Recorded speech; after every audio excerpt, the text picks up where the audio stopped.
Welcome to another episode of Heated Conversation. It's your host, Peterson Pierre. Remember to subscribe, to like, leave a comment, share. Today we have another university, but the conversation is going to be a little bit different. This university has just announced that their program is going to be cut.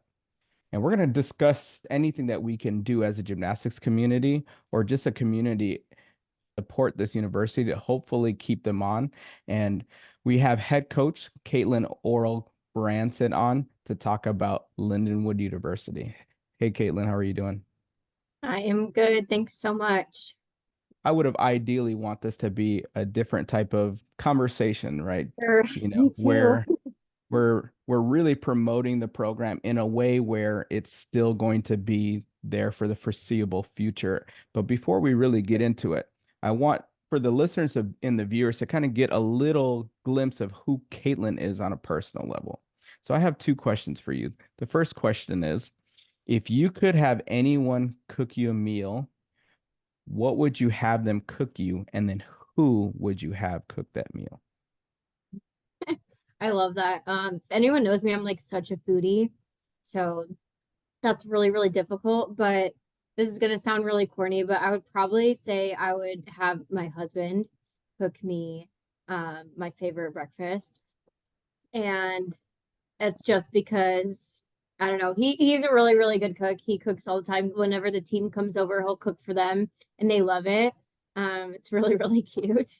Yeah. And but it's nice. It's very, very nice to have a helpful hand in the kitchen all the time. So that's probably what I would do. But I don't that or like we really like Indian food, so we maybe like go that route too, depending on the vibe. But yeah, one of those.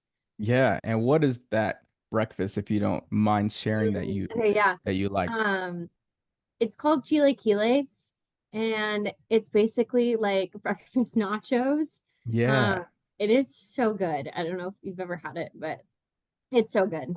Highly recommend. I'm actually really hungry right now, so maybe I can just make my own nachos. Second question is, if you could go see anyone live in concert, dead or alive, who would you go see and who would you take with you? Oh my gosh. I so I would probably like go re-see uh, two people that I just saw this past summer. So this last year we went and saw Taylor Swift in her big tour. So that was amazing. And I know like everyone's a Swiftie now, but like once you go Yeah, and see it in person, like you just I don't know. I have a huge obviously as an athlete and especially as a gymnast, like in the world of performance and like things like that. You just respect people who put yeah, a lot of time into their art, into their craft, and so that was just like amazing. So I would do that again, like 20 times over. And then we also went and saw Adele in July or August, one of the two, and she was incredible and super funny. Um, and just like really relatable. She's just, I mean, I think she's like probably one of the best vocalists of our time. But yeah, yeah, I love live music too. Big concert girl. But yeah, probably yeah. those two.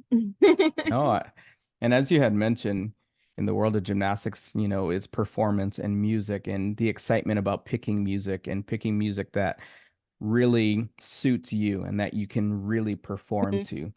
And in life, we have times and moments where music is healing to us or it's motivating to us, and it's such a essential part of a majority of people's lives, right?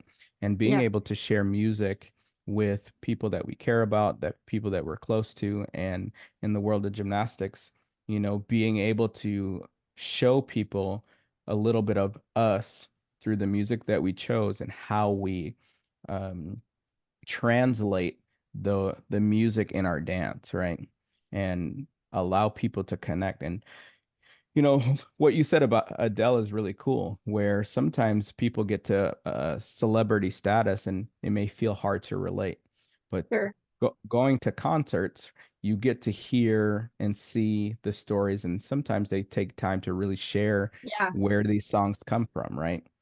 And you Hmm. can have that personal connection, be like, oh, wow, like I understand, like I get it now, instead of just singing, you know, um, these songs as just anthems or just songs that we sing, hey, you know what, there's a personal story that I can really connect to, or their personal story that, I can really relate to, that I feel like I can really put the proper emotions behind it, right? Mhm. Yeah. Yeah. She was so good at that. It was so fun. And like would just tell like random stories or things that she's into. Like she talked about how she's like really into her little like Christmas villages right now and houses and stuff. And that was like in August. And I was like, yeah, of course. That's funny. Super fun. Yeah, that's cool. And and going back to the first question, I think food is another thing that brings people together, and kind of talking about, certain things and connections, like, you know, the question being paired, who could cook you the meal, is important, because sometimes you might say family, sometimes you might say a celebrity, sometimes you might say it's a certain restaurant, just because of certain things. And those things may really have a lot of meaning to you, right? Like you said, your husband and his cooking, his cooking those the breakfast nachos, right? And you know, from my assumption is your relationship with him and family is super important to you, right? For sure. Yeah, he's probably gonna get a big kick that I'm talking about him cooking. You're I like, I love made it.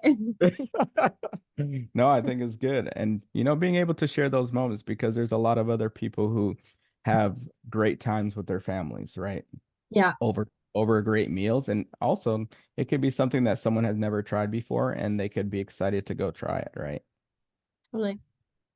Now, kind of talking about family, can we go back and talk about you just a little bit? Where were you raised?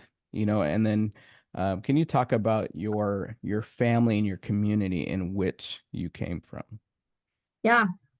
So I grew up in Kansas City, Missouri, which is only like 3 hours from here, like right outside of St. Louis. So it's kind of nice. It's been like honestly the perfect fit for myself and my family just because they're not that far. And we grew up coming to St. Louis for meets, and I actually like competed at Lindenwood as a club gymnast Yeah. because they would host meets like state and regionals and things like that. So it's kind of cool being it's been really cool being back. And um but as far as like my upbringing, like we're pretty tight knit, very loud and goofy family. I have one younger brother, and he followed me to college. I went and competed at Nebraska, and then he ended up coming. Was a freshman my senior year and played in the pep band and all those things. So he would play at our meet sometimes, like, and so if you ever saw us in the background, that was really fun. Yeah. But yeah, he's such an awesome kid. But yeah, so we're super close. And now, like I said, it's super nice just to have them fairly close as well, so that way they can kind of come and support all the time, or it's easy to get back to for holidays and things like that. But yeah. And for your gymnastics career, when did that start and how did it kind of start? Were you just kind of in mommy me classes, or was it something that, you started later? And um and talk a little bit about your club experience and, the things that you enjoyed about. Sure. So I started gymnastics when I was 3, very similar to many of the athletes that I coach. And just had lots of energy. I just wanted to do cartwheels all the time. I remember my mom telling me like I would get in trouble in my preschool classes because like we were supposed to be doing other things, and I would Yeah. just be doing cartwheels. Or trying to do them on the beam, and it's like not time to do that at all, or I'm like definitely not ready. But got me this far, so we'll take it, I guess. But I think Yeah. I just loved it. I loved the feeling from a young age, and I've always loved anything that like presents a challenge, good or bad, I guess. I always kind of thrive in that type of environment. And so I just loved that about the sport. And obviously, like as you grow up in the sport, you become super close to your teammates. They become like your sisters, and um things like that. So I definitely had that throughout my club career. Um, my club career was like I went to like a more elite based gym, very like national team esque. kind of intense environment. Taught me lots of like discipline and things like that. But I think once I went to college, I kind of fell back in love with the sport again because it was so team oriented. And I was like, wow, like, yes, like Yeah. this is why I wanted to do this in the first place. And so that college experience was like so amazing for me. And I think that's why I wanted to end up coaching anyway. Yeah. Just because I had such kind of a new like kindled love for the sport again and just Yeah. re-energized. And I felt like yeah, that team aspect was everything to me and still is obviously now. And I feel like that it teaches athletes such great life lessons Yeah. as in those years like 18 to 22, like you're just figuring yourself out. I mean, you Right. always are, like we're still figuring ourselves out. Right. But especially in those times, like in college, you're finally like you get a little bit of independence and you're finally on your own and you're just figuring out like who you are. Yeah. And I felt like college really allowed me to do that. And allowed me, I trained 35, 36 hours a week before Hmm. college. And I know plenty of athletes have that same experience. And so now going to a college team, you only train 20 hours a week, but the emphasis is so much more on like the team chemistry and other things. And so it was cool to have like other factors besides just the technical gymnastics piece of it. And that's what I really fell in love with. And I think it only made me a better gymnast and athlete as well. So, Yeah. In your time at Nebraska, can you talk about, you know, specifics like your coaches and how they really impacted you and your team and even just the experience being in, Lincoln, Nebraska and, the whole environment of college sports and being a college athlete? yeah. Well, if anyone knows anything about Nebraska or Lincoln, it's like it's all there's no professional sports in the state. So like it is all about the college teams. So they just like rally around those teams. And that's what I really, really loved about it. And then I just really connected with the coaches. I felt like they were people that I could trust, um, people that were going to push me to be better, but ultimately like people that had my best interest at heart. Yeah. And so that's what I really, really, really loved. I had Dan and Heather for like pretty much my whole 4 years there. And now Dan is retired and going on cruises all the time. Yeah. But he is like such a good, I feel really lucky just to have such a great mentor, um, Yeah. who's kind of out of coaching as well. So I'll call him all the time with just different random things that pop up throughout the year or just ask advice or opinions just because he been through it all. And so that was really nice to have, and has been really nice to have throughout my entire coaching career. Um, and also kind of cool having Heather like in the middle of it as well. Yeah. Yeah. No, I hear you. Sorry if my daughter You're is good. is coming in and being a part of it. So, um, no, and I think having great mentors and having great, people that you can go to, especially in your journey of being a head coach, under people that you really respected and people that really change your life for the Mhm. better, right? And how you kind of mentioned rekindled that fire for you. Yeah. Continuing to have their guidance post um, competing because for the majority, I would say once you're done with the coach, unless you're involved with like coming back with competitions or Sure. even the university, usually, you know, life moves on and you don't have that connection. But being Yeah. able to continue having that connection and, to pick the brain of someone who has done what you are doing, and Mhm. wanting to create a legacy doing, right, is always special. Yeah, for sure. I always say like I feel like I don't know how in the world my life worked out the way it did. It just has. But I feel like I've just been crazy lucky in the sense of like having mentors. So like obviously, so my junior year we had an assistant coaching change and then Chris Brooks came and was one of my assistant coaches and we just like clicked right off the bat. it was funny because I was really like I had a good relationship with the previous coach before, and so I was at first I was like, oh, like I'm so upset that like I'm not gonna have this coach anymore. And obviously I'm young and in my just in life and in my career. But once he came in, he really like just made it a priority to get to know me and like figure out what worked for each individual athlete. And so that's something that I really take into my coaching now. But yeah, we built a really great relationship. And then once I graduated and kind of told Dan and Heather, like, I think I really want to go into coaching, the volunteer spot was open at Arkansas where Chris was. And so I just reached out to him, was like, I love doing choreo.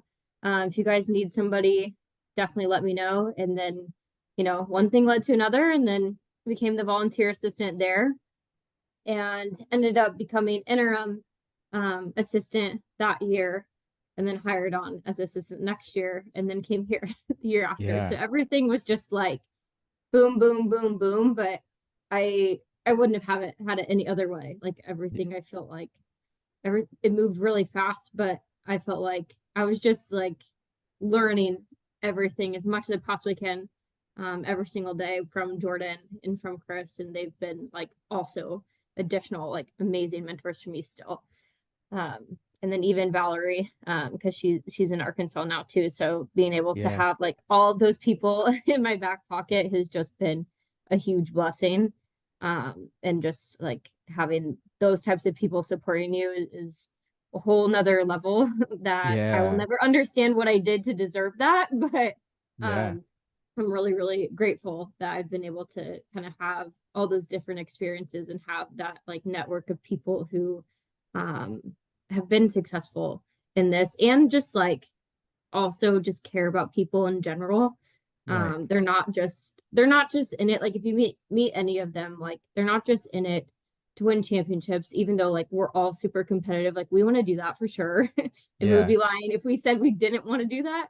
But ultimately like they want to develop like really strong relationships and make sure that like I don't know, whether it's athletes or it's just like a friendship, that it's intentional. And that's something that like I've really, really appreciated in my life. And something that I also like really try to take into my coaching and with our athletes as well. So Yeah. No, I think it's amazing, especially, the plethora of mentor you just mentioned who've done great things, right? To yeah. um, recent Olympians, and having, a decorated coach, Miss Val, and being able to get different aspects of life, right? Mm-hmm. Success from men's gymnastics, then transitioning to women's gymnastics, success, getting to the Olympics, and then transitioning into, college coaching with Jordan, and then, becoming a head coach, and being able to, because I feel like not very often an Olympian, takes a spot, especially how she volunteered first and then, Yeah. uh, you know, for years and then became, the head coach at Arkansas Mm-hmm. and kind of growing and developing and then when Miss Val, decided to retire and, her husband is from Arkansas and, moving out there and, being a helpful hand, I think, with, mentorship, like you said. I think Yeah. those things are cool. Those things are very cool. And how, again, it couldn't, like you said, how you, you got fortunate to be in that position Mm-hmm. because it could have not been if he never Yeah. was to be your assistant for that year. Maybe Mm-hmm. things could have been a lot different, right? Yeah. I know. I think about that all the time. Right. And so I think it's super cool. Side note, are you, um, did you grow up as a Kansas City Chiefs fan? Yes, absolutely. But we were really bad. We were so bad. Like the Royals, like our baseball team was like decent. And then like the older I got, the Royals got really good. And then we went to a couple World Series and stuff like that. But the Chiefs were always terrible until we got Patrick, obviously. Yeah. So now it's like, now it's exciting because now everyone I feel like is like jumping on the bandwagon. Yeah. Uh, but yeah, but we've like weathered the storm. Yeah. So how was that being able to kind of, combine the team, the home team with, Uh-huh. being a Swiftie and really Yep, enjoying that? How was that? been great. It's been great. It's like it's really funny because like all the girls on our team, like they are also super into it. At least a good chunk of them, not every single one, but so it's been fun. It's been a fun little like side conversation at practice sometimes. Right, how Taylor Swift, discovered the Kansas City Chiefs and now, Exactly. Put they put us became on the map, right? right after winning a couple Super Bowls. Yeah, Uh-huh, no big deal.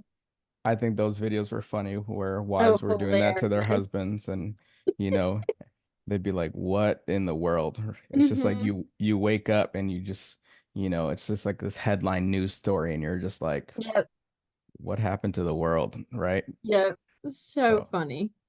but it goes back to see, how music, it entwines so much into our lives and how it brings people together and even sports, right? Music and sports Hmm. brings people together, and it's kind of cool Yeah, that, two people, um, getting together really has brought, positive, um, light, I think, to both, right? And having yeah, those for sure. conversations and us even talking about it, I think it's good because, now Yeah, people either know the sport of football or know exactly. Taylor Swift's country and pop songs. Exactly. So I kind of want to, get into the hard part, of our Sure. conversation. Um, and as we kind of ease into it, what was your initial vision when you got there at Lindenwood, and, before you even got there having already a reputation, in gymnastics and Division II gymnastics, Sure. how was that for you? Yeah. Gosh. Um, when I got my first email from the AD from Lindenwood, I was like, one was not expecting, not expecting to be a head coach at that point because I'd only been an assistant for a few years, and I'm sure plenty of people on the outside looking in would be like, "What? Like that's really fast." But like I said earlier, I was super, super fortunate to have Jordan as my mentor, also a younger head coach. But if there's anything that we both have in common is like we like the challenges. Yeah, We're very ambitious people. And so when she when I was kind of talking to her about it, I was like, I'm not sure, like, um, you know, I'm interested, but like, am I ready, basically? And she was like, Caitlyn, you're never gonna be ready, and experience is the best teacher. yeah, And she just really, really encouraged me. She's like, just go for it. And if it doesn't work out, it doesn't work out. But so just kind of getting like the green light and the push from her was like huge for me to even just give myself permission to like believe in myself that I could do that. right. Um, and that was always a dream of mine, but when it presents itself, it's like, oh whoa, like are we ready for this? Yeah, um, and so yeah, just going through the interview process was great. I don't know, I really enjoyed the area. I loved the people, like everything about the program and what the previous coaching staff had built. Was just super, super solid, and um, had a lot of the same values that I believe in as well. So I knew that that transition would be a little bit easier. Um, just not easy, of course, but it would be easier just coming into a program that already had a really strong established culture. And so that was something that I really appreciated, yeah, walking in, and um, you know, coming into I had no idea that we were even going to be Division 1, accepting the job. So the goal was to continue to compete at the highest level we possibly could have, and also um, grow and get kind of the vision was like, let's get the community involved in St. Charles, in St. Louis. really, really start getting people excited about gymnastics even more so. I think with COVID and things, that got difficult. And so that was definitely one thing that I wanted to bring as far as that, which was exciting to then last year be able to sell out for the first time in our arena was huge. It was like such a big goal of mine, like come to reality. And Yeah. just for the team too, like when you see all these people come out and support you, you feel that, like you feel like, okay, like what we're doing is important and like people care. And so that was really one of the many visions. And then the other one was just obviously competitive success as well. And going through like the team made regionals back in 2019.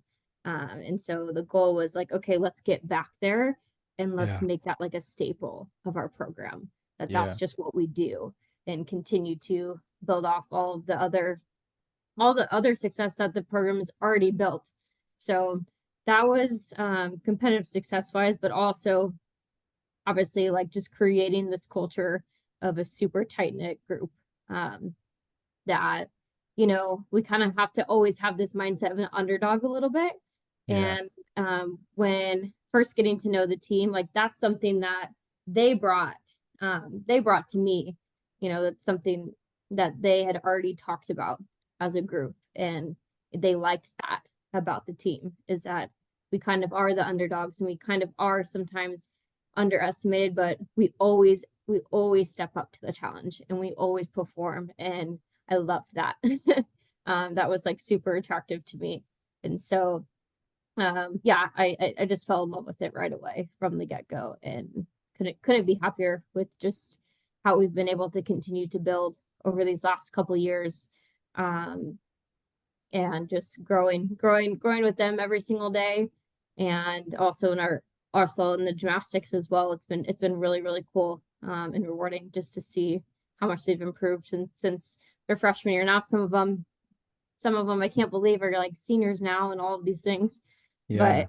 But that's probably like one of my favorite parts about coaching, is just watching that growth throughout their 4 years. Right. And being a younger coach, sometimes it may be hard to win the team over. The team that you inherited at the time, how were they in regards to accepting that, you're younger and closer to their age, but you're here to be able to help continue, the legacy of Lindenwood Gymnastics. How was that team accepting of you Yeah, coming in? sure. Um, well, I mean, obviously, like, regardless of who comes in, if they're young or old, like, changes change. So I Yeah. don't know if it really had anything to do with um me being young or anything like that. But it was just it was just different, right? Like I had some different styles of different things. And so it was just learning each other, honestly. And, I was patient with them, they were patient with me. And we just got to the point where I just asked them questions all the time. And especially after just really learning them, getting to know them that first year, the best that we possibly could have, on top of our staff learning as well, because it was a pretty young staff too. And then at the end of the year, we kind of sat everybody down and was like, okay, like what did we like? What do we want to get better at? Like all of these different things. And so it was really, really nice just to have open and honest conversations with them.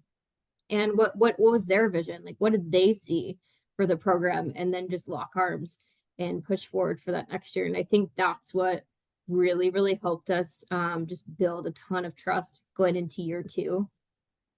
Is just knowing that like, oh, okay, like they're gonna hear us out, and they want to they're on our team, like they want to do the same things that we want to do. And so I think that was really powerful after just kind of like figuring everybody out that first year.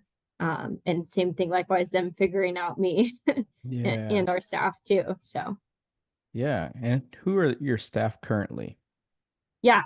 So right now I have two assistant coaches. One is Sienna Kraus. She was actually one of my teammates at Nebraska, same class, everything. So we have, and she also competed in Region 4. So we've like competed against each other and with each other for a very, very long time.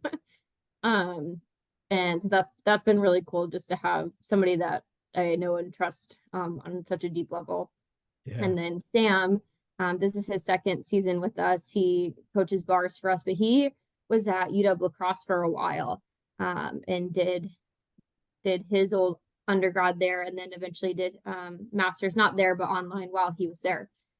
And he volunteered coach, and then yeah, manager, volunteer coach, and then coach club as well, all through there. So he has plenty of coaching experience, but he has been amazing as well. Like, so I feel like the perfect like puzzle piece addition once we were able to get that second paid coach.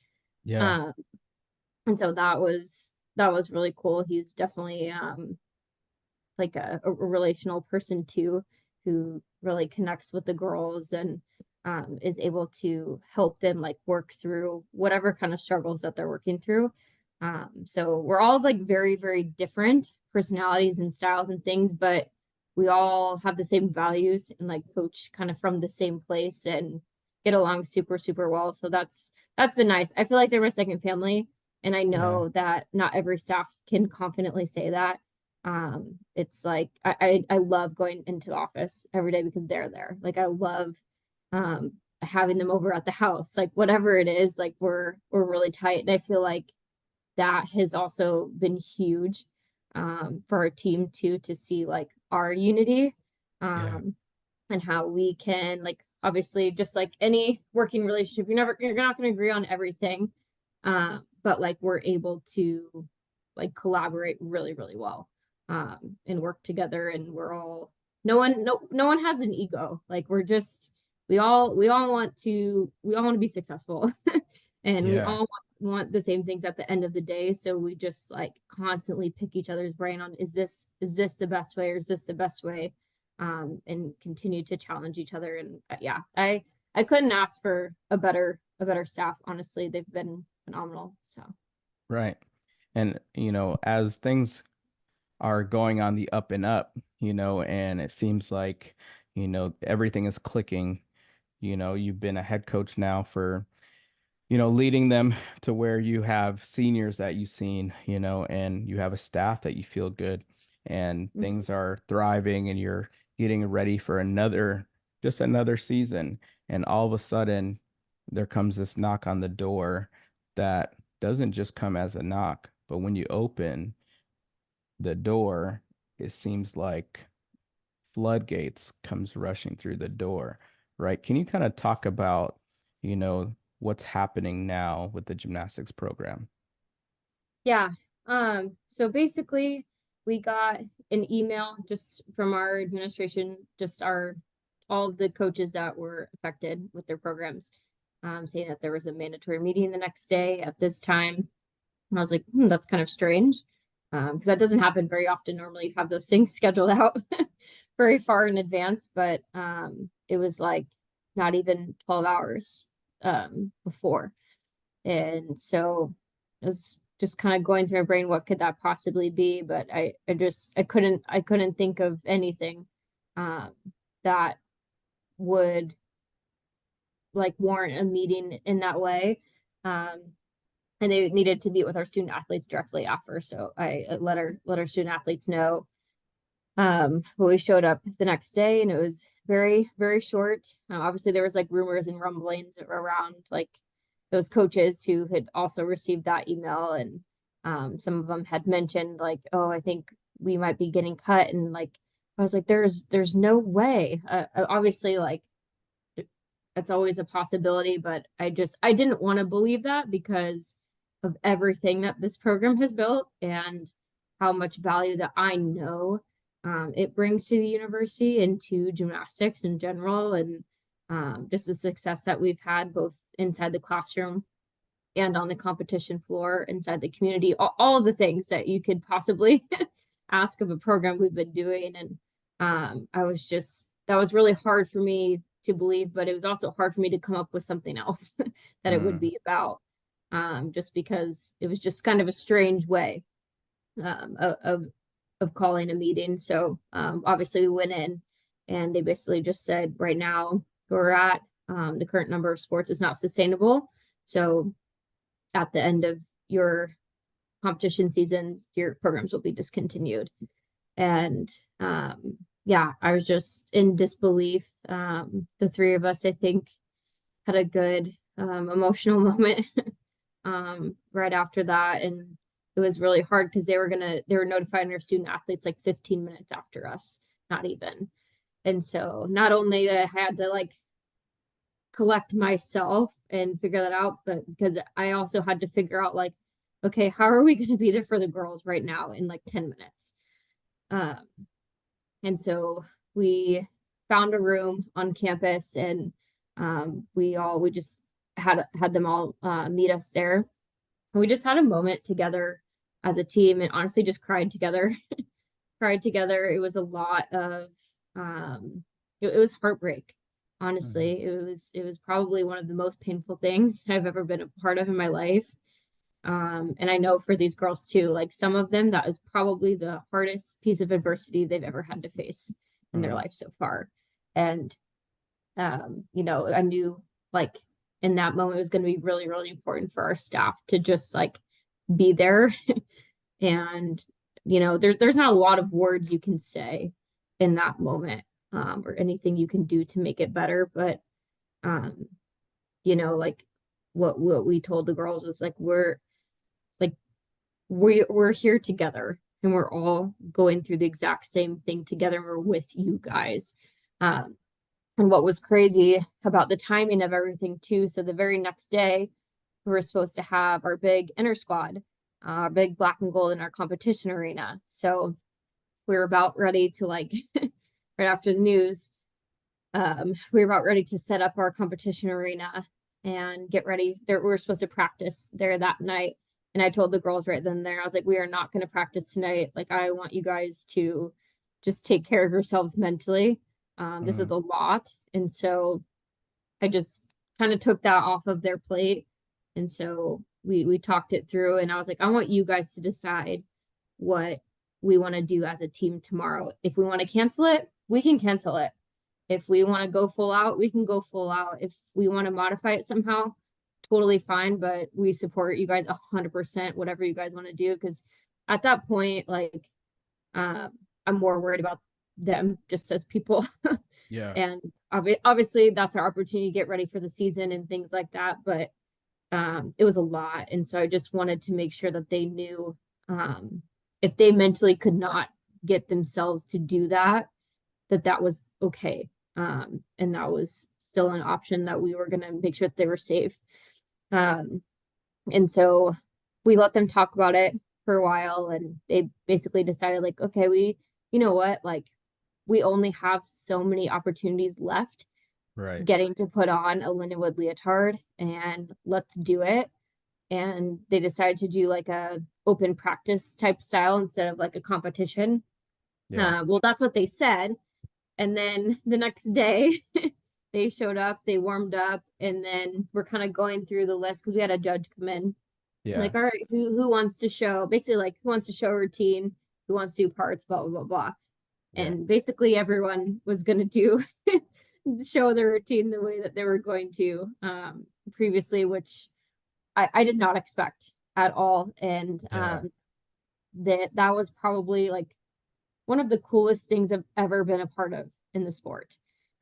Is just like watching their resilience and strength. Like, I knew they were strong and resilient because I know them, but like that, I think, just allowed them to build this whole extra layer of strength that they didn't probably even know that they had within them.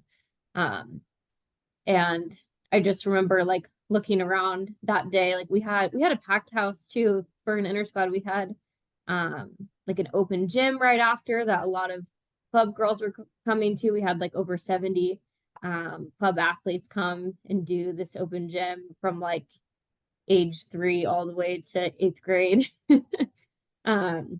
And so that was really cool just to have a ton of community support. And I just remember them watching out, and every single person in the arena like standing up and just giving them a standing ovation. And it really like moved me to tears, just because it was the most like powerful thing ever. Just like knowing like, wow, like this is one of the last, potentially. And so I just, as they were continuing to go about the inter-squad and go about their gymnastics, I was like, I can't believe we're doing this right now. Like, I can't believe they're able to do this right now. But they, I think it showed a really strong statement, one, like to themselves, to prove to themselves, like, no, like we're here, and we're gonna make this the absolute best that we possibly can, regardless of whatever the circumstances are.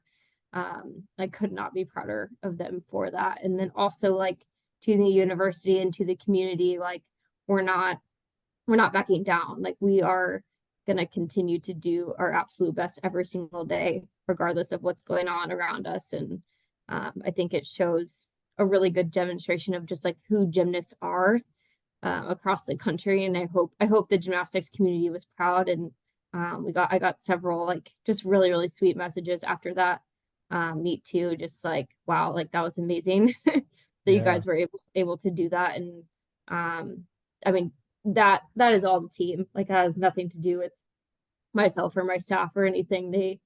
They were the ones who, like, they did it and had it in them to do it. And yeah, I feel like proud is like not even like a strong enough word Right. to describe, but like, it was, like I said, probably, if not one, the most powerful thing I've ever been a part of. Wow.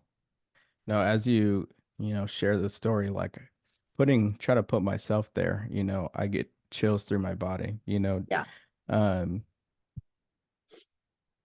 being at a place where you're having to be strong for something greater than yourself and Mm-hmm. really knowing that it's greater than yourself, even though it's affecting you directly, right? Yeah. Because some of these girls probably dreamed of being a gymnast there, right? And they Mm-hmm. put a lot of effort in, their families put a lot of effort into being there. And, their dreams being cut short, Mm-hmm. without their without them being the ones to make that decision, Yeah. you know, um, Yep. being stripped of the opportunity, right? And Mm-hmm. I get, I can understand, there's a business to, Sure. universities and Sure. there's a business to sports and universities and Sure. stuff like that, Yep. to be able to sustain. But at the same time, it's hard because it's not sports are not a sport unless there's humans that are doing it, right? Mm-hmm. And that's the thing that is fun because you get to see the emotions, you get to see, you know, the talent, and you get to see all these characteristics when you're watching it, right? And when decisions that are made like that without truly hearing, which I'm assuming that they take into consideration how people would feel, right? But truly hearing from the people Yeah. that it'll affect and being able Mm-hmm. to find a solution that could make it work, right? Right. Um, it's tough. It's a tough pill to swallow, right? Yeah. But Yep. as you praise your team and the decisions that they made, I think it speaks a lot about the legacy of Lindenwood Gymnastics. Totally. Yeah. I failed to mention this too, and I was talking about how I told them, like, we're gonna cancel practice. Like, I just want you guys to just like take the night for yourselves. We ended up going to Andy's. I don't know if you know what Andy's is, the ice cream place. Oh yeah. We like finished our cry, and I was like, do you guys want to go get ice cream? And they all just kind of like laughed. And sometimes, like, I don't know, that's like the best thing you could do is just be together. Like I said, there's not Yeah. a lot you can say. And so we went and got ice cream as a team, and just kind of, yeah, we're just there for each other. And then as we were there, some of them were like, actually, like, can we practice tonight? Like, if you set it up, like, can we come in and do some stuff? I'm like, yeah, like, if you guys want to, like, go for it. And that was amazing. Like, Yeah. essentially, like, 2 hours after they found out, um they wanted to be in that arena just with their teammates doing what they loved. I think it was like fairly therapeutic for them too. I know Yeah. it was for myself, and to just like watch them do that and just kind of like almost get out that emotion like in gymnastics. And to do that too. It's like not only did they show up and do that inner squad, they did that right after I already gave them permission to not.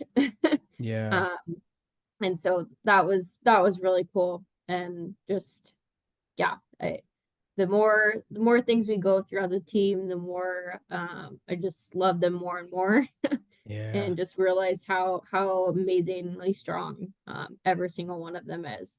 And so if it had to be, obviously we can talk about that and we're gonna do everything we can to save the program, but if it was gonna be a last year with any team, like I'm glad it's this one, just Yeah. because of the people that we have within it.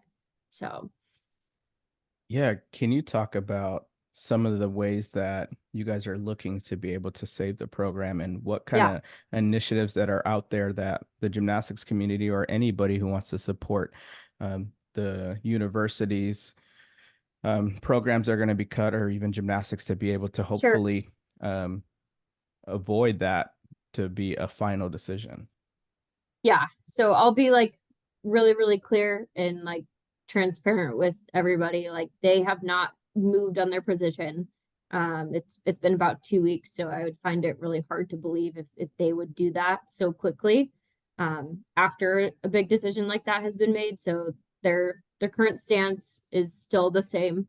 However, we have put together a really strong like leadership group, alumni, parents of alumni who have started basically just gonna call it like our Save Lindenwood Gymnastics movement. Yeah. um, and they have just been running with it. And obviously I've been helping with it, but they have been huge in just like facilitating a lot of it. And so basically right now we're getting pledges because one of the biggest reasons is obviously funding, right? Like we all know that money is a thing, and that's a big reason why sustainability can be an issue for some sports. And so basically our goal right now is to just kind of make waves with these pledges in order to earn a conversation that's a little bit more serious with our administration. The odds are not in our favor right now, but I always believe anything can happen. And you know, all you can do is all you can do. So we're gonna do everything we possibly can for these girls for future. Um, Honestly, probably one of the hardest things about all of this was having to call all of my recruits that just signed 2 weeks prior. And then we just got a prior commitment 2 days, 2025, that just committed 2 days before. And so that was probably one of the hardest things is just like that future that we envisioned, right? Like the amount of times our staff was like, man, next year we are going to be amazing. Like it's going to be like, we're just continuing to build and build and build and to like potentially not have that dream is really unsettling. Yeah. And just for like obviously their lives, it's a lot. Like you work really hard to get a scholarship or find like a school that you love and coaching staff and all the things, and then all of a sudden it just goes away. It's a lot, but you know, I think we'll do everything we can for those girls, for our current girls, for the gymnastics community in general to have more opportunities to compete in college. Because, like I said earlier, I think it's one of the best things, one of the best experiences for life Yeah. and for the sport in general. And obviously, like you look at the NCAA championships last year and how much traction we got as a sport in comparison to others as well. Like we're growing, like the sport is going in the right direction. And so, we want to be a part of that as much as we possibly can. So, like I said, odds are slim, but it's definitely not going to stop us now Yeah. until they officially give us a no. That's kind of our plan. So yeah, if anyone, basically the website is savelindenwoodgymnastics.com. If anyone has anything to pledge. They're not asking for actual donations right now, so nothing's coming out of your pocketbook. It's just a pledge. Anything to allow us to get our foot in the door to reinstate the program would be amazing. Yeah. No, and I encourage, everyone who's listening to this, who hears any of this podcast, to go on there and to make a pledge. You know, you don't have to be a fan of gymnastics. You don't have to be a fan of even Lindenwood, but when you're thinking about the sport of sports in general, community is important. And for us as athletes, just to come together, because it's not just gymnastics that's obviously going through this, but it's the one that we, for the most part, we can relate to being in the gymnastics community. So I encourage you to go out there and make your pledge, and help this program and these young women, and kind of talking about the young women, is a university committed to the scholarships that the athletes that do have it, or the commitments that they made to do right by them Sure. and honor scholarships, or once the program's done, then those people are almost on their own. Sure. So that is a positive thing. The university has agreed to support anyone, including our 2024 signees, to continue their scholarships all the way through their undergrad. So whoever that is, whether they're on the current team or they would have been this next year, they're honoring those, which is good. But obviously, they wanted to come here to do gymnastics and be part of the team. So it's not obviously an ideal situation, but that's kind of what it's looking like for scholarships right now. Yeah. Man, I can't even wrap my head around it. I know I've had some other conversations with people who've gone through situations where their programs were cut while they were Mhm. an athlete, Sure. and seeing that happening now, where it seems like there's been more gymnastics programs being added. So you would, Hmm. you could be under the assumption that it's just going to keep growing. And how you mentioned, NCAA views have been growing, right? Hmm. And sometimes it depends on where you're located. The earlier you mentioned, the conference that you're in, right? And if Hmm. you're in the right places to get the right type of eyes, which obviously brings revenue and stuff like that, Sure. it helps sustain, but being Yep. able to try to get some more of these programs in front of eyes, who are going to appreciate it, Yeah. appreciate, the hard work that these young women do, and also the coaches that, all the hard work that they do to be able to be a part of the journey of these women and guide them and Sure. lead them and grow, right? Um, Hmm. and bringing more awareness to things like this, even though we get excited that there's new programs on the rise, Hmm. there's some that just are either in survival mode or don't even know that they're in survival mode, until again that knock comes on the door and a whirlwind comes through that door, and you're you're just trying to fly by the seat of your pants, right? And Hmm. um you know with this, potentially, or let's just say right now, the way it is Yeah. your final season. What Hmm. is the vision, and what is kind of the heart going into this year? What is the team's, Yeah. kind of motto going into this year? Hmm. Yeah. So obviously, every year we have a motto, we have like a kind of like something that the whole team like clings to and focuses on, and then we as coaches continue to like build off of that with them and for them. So obviously that has shifted just a little bit with all this, but honestly, I think it's not a positive situation, obviously, so I'm not going to say on the bright side, but if there's anything positive that can come out of it, it's how tight the team is right now. And even like immediately after, um, it just it pushed them like over the top. Um, Mm. in the way that they're together. And so something that we've been talking about a lot is our legacy just as a program. And that was one of the first things that we kind of talked about in our little cry circle once we found out all together is, like, this is our 12th season of the program. It's not an old program. It's fairly young. But the amount of just like grit, determination, success that has been put into this program over the past 12 years is amazing. And I don't know if I've ever seen, if there has been a program that has had this quick of success within that short period of time. It's truly, truly incredible.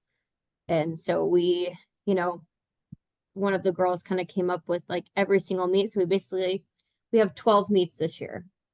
So every single meet, we're gonna honor one of those teams. So first meet will honor team 1 and 2, and then national USAG nationals will be ours. And so when that was one of our juniors, she brought that to me, and I was like, yes, like that is amazing. That is so smart. And so we're going to do our very, very best to do every single one of those teams justice. And also like for our current team and for the future that was to be, and continue to make them proud as well. So that's kind of, an underlying theme, like going into this year. And I know it will continue to build as we continue to talk about it. And,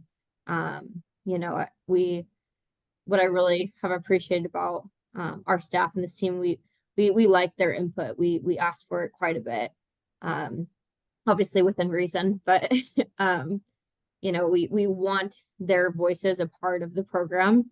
And so I'm kind of excited to continue to see like what strikes a nerve with them and what they take and run with. And so far that's kind of that legacy is kind of what they've taken and run with, which is really exciting to see. No, that's very cool. Being able to honor what has come before, what has built it, right? And I think it's going to be a very cool story to kind of unwind. And hopefully the story continues and it's just, more a memoir, not necessarily a memoir, but just kind of going back and just seeing how far we have come and excited for the future rather than a memoir where, you're just thinking about the past and what is not yet, not to think about the past because there isn't going to be a future, right? And I don't know. For me, I'm lost for words, right? Because I just can't think about that, right? The only way I could relate it to is, losing unexpectedly someone close, right? Because something like this is your family, it's your pride and joy, right? And it's hard, or even just like a pet or something very close to you unexpectedly, and and how do you navigate through that? And sometimes words may not be, or just saying, hey, everything's going to be okay. Well, maybe everything may not be okay, but the response that you talked about that your team has had is enjoying the moment and soaking it in instead of just saying, you know what, well, it sucks to be us, which it does, to have this situation happen. They decided, hey, let's have that practice. Let's go and do what we plan to do and do our inner squad and have these memories and take advantage of those times, right? Yeah. And I'm excited for your program to be able to really have great memories, if this is the last year. And what are some final things that you would want to, for the listeners and viewers to kind of, from this situation, or even just about your team that you would want them to kind of know? Yeah, absolutely. I mean, I guess the biggest thing, and you hear it all the time, but when something happens to you, it just hits a little bit differently. But like you never know when that last day is going to be. You never know. And right now we actually do know. We kind of have this foresight going into it, and which has been, if there's any like, silver lining, is that there's some sports that did get cut that their seasons are already done. So Hmm. they did not know um going in. And so I feel like we are, like I said, it's not a positive situation, but in that sense, luckier than those who were cut immediately after season. So we can go into this knowing, like, okay, like fully taking advantage of every single moment and just having that gratitude every Right. single day, regardless if it's a terrible practice or not. Just being grateful to be together as a family and having the opportunities that we do.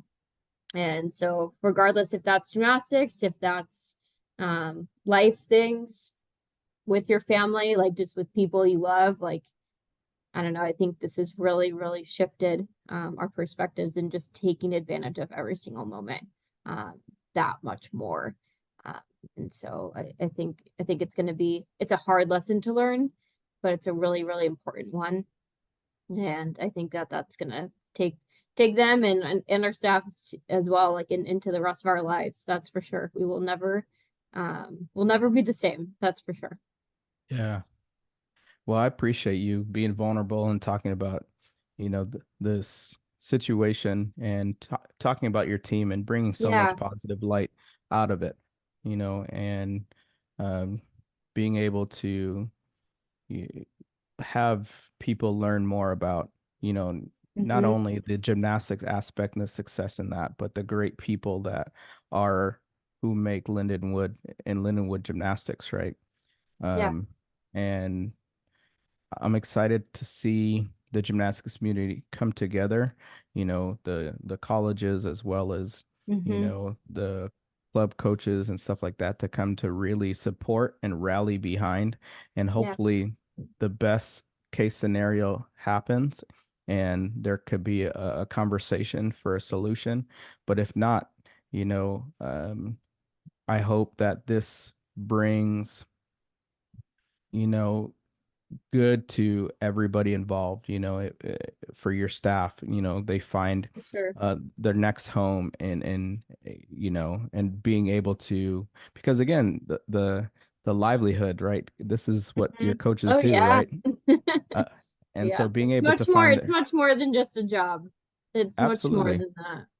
right. Yeah. And then even for the athletes, you Hmm. know, um, it may be awkward being, at a university that you are used to doing, going from class to practice or going from Hmm. practice to this and, you know, just doing the day to day, just classroom where, and then the process is if they go and want to find a new home to do gymnastics, I just hope everything goes well through that Yeah. process. And Thank you. um, yeah, and if anybody has any questions or anything like that, I'm gonna link the website and even information on how to kind of reach out, with even that leadership committee and see what they can do. Yeah. But I appreciate you guys for tuning in to another episode of Heated Conversations. Remember to subscribe, like I said at the beginning, so that you don't miss any of the new episodes, and to share, leave comment, and to like. Caitlin, thank you again for joining the podcast Absolutely. and talking about Lindenwood, and we'll see you guys on the next episode.